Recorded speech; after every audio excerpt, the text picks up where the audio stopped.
Finally दोस्तों भोजपुरी के trending star Khesari Lal Yadav का नया होली सॉन्ग ओपन दी डोर भौजी आदि शक्ति फिल्म्स यूट्यूब चैनल पर रिलीज हो चुका है।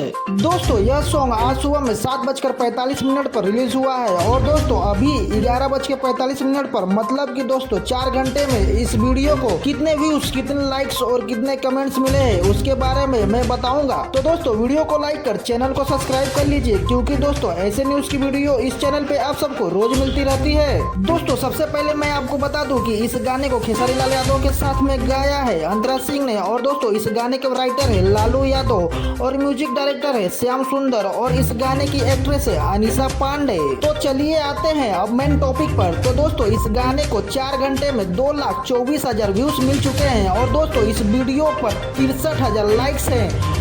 और कमेंट की बात करें दोस्तों तो इस वीडियो पर 4 घंटे में 14,000 कमेंट्स हो चुके हैं। तो दोस्तों आपको यह वीडियो कैसी लगी कमेंट करके जरूर बताएं। वीडियो अच्छी लगी तो दोस्तों वीडियो को लाइक करें और दोस्तों आपने अभी तक हमारे चैनल को सब्सक्राइब नहीं किया तो कर लीजिए। तो चलिए मिलते हैं अगली वीडियो में, तब तक के लिए बाय।